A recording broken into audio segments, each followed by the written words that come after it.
Daybreak. Thoughts on the Prejudices of Morality. Preface. Part 1. In this book you will discover a subterranean man at work, one who tunnels and mines and undermines.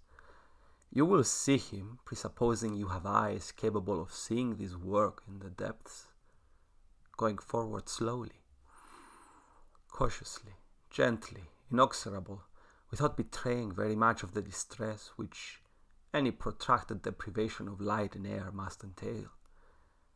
You might even call him contented, working there in the dark. Does it not seem as though some faith were leading him on, some consolation offering him compensation? As though he perhaps desires this prolonged obscurity, desires to be incomprehensible, concealed, enigmatic, because he knows what he will thereby also acquire: his own morning, his own redemption, his own daybreak. He will return, that is certain. Do not ask him what he's looking for down there. He will tell you himself of his own accord, this seeming Trophonius, and subterranean as soon as he has become a man again.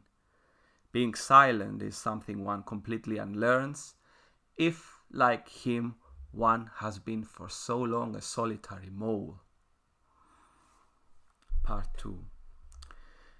And indeed, my patient friends, I shall now tell you what I was after down there, here in this late preface, which would easily have become a funeral oration, for I have returned, and believe it or not, returned safe and sound. Do not think for a moment that I intend to invite you to the same hazardous enterprise, or even only to the same solitude, for he who proceeds on his own path in this fashion encounters no one. That is inherent in proceeding on one's own path. No one comes along to help him. All the perils, accidents, malice, and bad weather which assail him he has to tackle by himself, for his path is his alone, as is, of course, the bitterness and occasional ill humor he feels at this his alone, among which is included, for instance, the knowledge that even his friends are unable to divine where he is or whither he is going, that they will sometimes ask themselves, what? Is he going at all? Does he still have a path? At that time, I undertook something not everyone may undertake.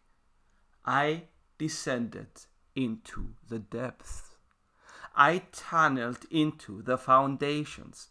I commenced an investigation and digging out of an ancient faith, one upon which we philosophers have for a couple of millennia been accustomed to build as if upon the firmest of all foundations, and have continued to do so even though every building hitherto erected on them has fallen down.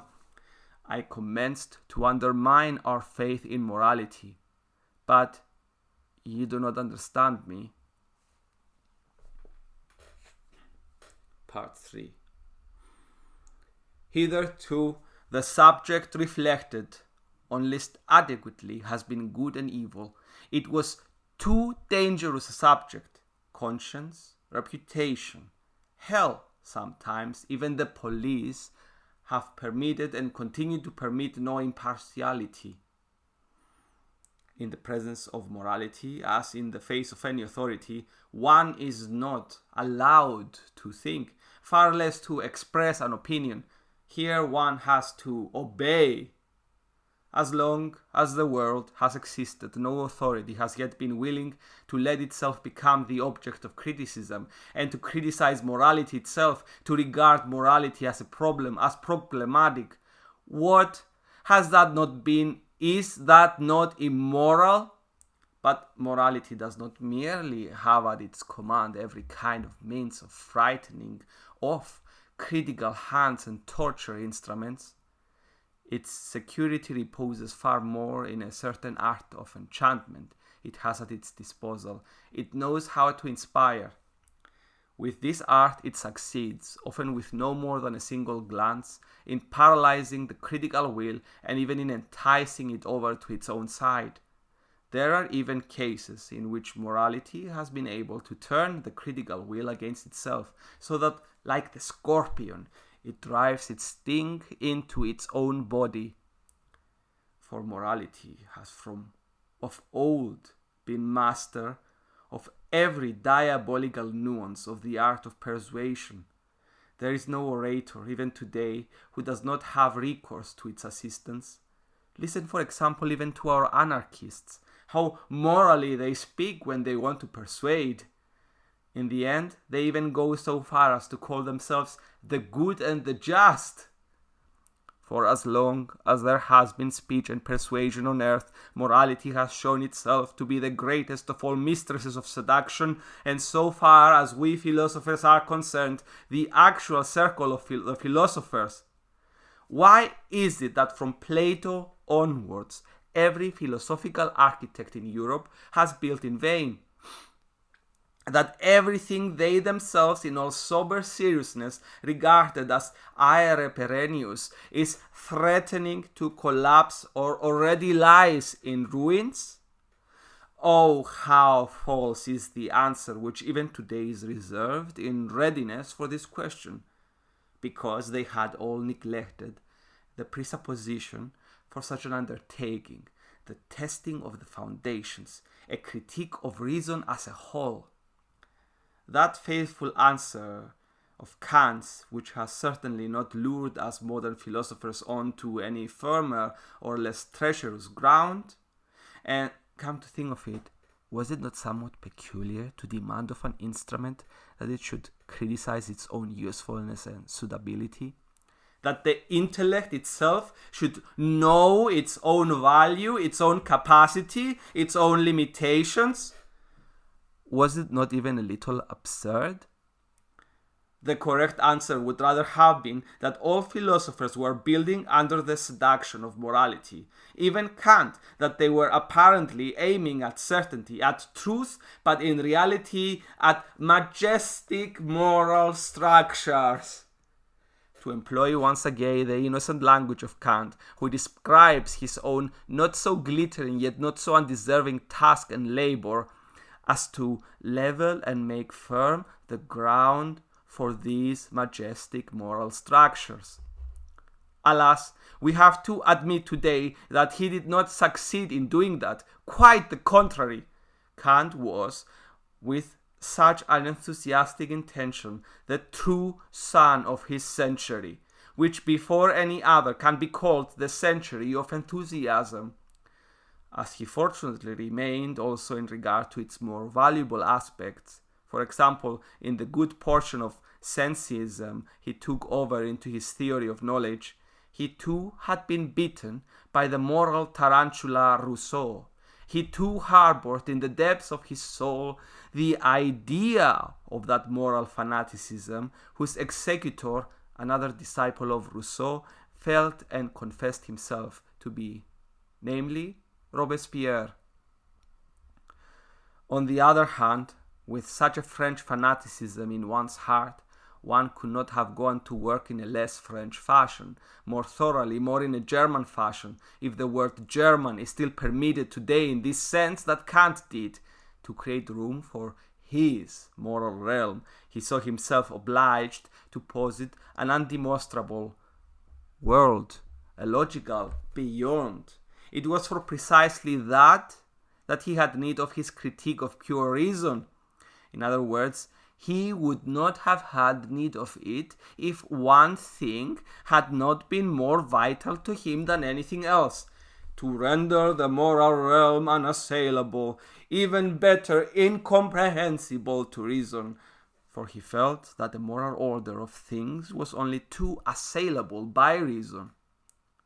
In the face of nature and history, in the face of the thorough immorality of nature and history, Kant was, like every good German of the old stamp, a pessimist. He believed in morality not because it is demonstrated in nature and history, but in spite of the fact that nature and history continually contradict it. To understand this in spite of One might perhaps recall something similar in Luther, that other great pessimist who, with all the audacity native to him, once admonished his friends, "If we could grasp by reason who the God who shows so much wrath and malice can be just and merciful, what need would we have of faith? For nothing has from the beginning made a more profound impression on the German soul, nothing has tempted it more than this most perilous of all conclusions, which to every true Roman is a sin against the spirit. Credo quia absurdum est." It was with this conclusion that German logic first entered the history of Christian dogma, but even today, a millennium later, we Germans of today, late Germans in every respect, still sense something of truth, of the possibility of truth, behind the celebrated dialectical principle with which in his day Hegel assisted the German spirit to conquer Europe. Contradiction moves the world. All things contradict themselves. For we are, even in the realm of logic, pessimists. Part 4. But logical evaluations are not the deepest or most fundamental to which our audacious mistrust can descend. Faith in reason, with which the validity of these judgments must stand or fall, is, as faith, a moral phenomenon. Perhaps German pessimism still has one last step to take. Perhaps it has once again to set beside one another in fearful fashion its credo and its absurdum.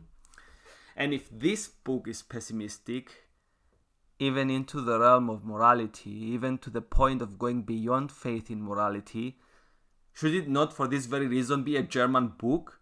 For it does in fact exhibit a contradiction and is not afraid of it. In this book, faith in morality is withdrawn. But why? Out of morality, or what else should we call that which informs it and us? For our taste is for more modest expressions. But there is no doubt that the "thou shalt" still speaks to us too, that we too still obey a stern law set over us, and this is the last moral law which we can make itself audible even to us, which even we know how to live.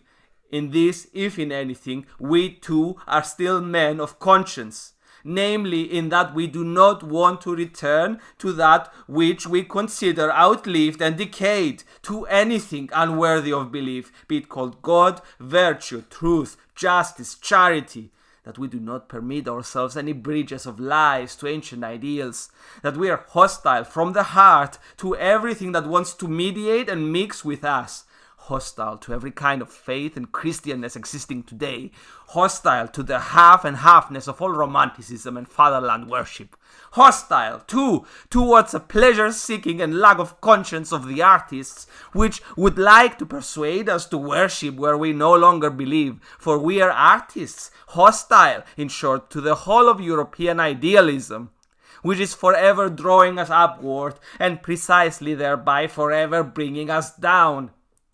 It is only as men of this conscience that we still feel ourselves related to the German integrity and piety of millennia, even if as its most questionable and final descendants, we immoralists, we godless men of today, indeed, in a certain sense as its heirs, as the executors of its innermost will, a pessimistic will, as aforesaid, which does not draw back from denying itself because it denies with joy. In us there is accomplished, supposing you want the formula, the self-sublimation of morality. Part 5.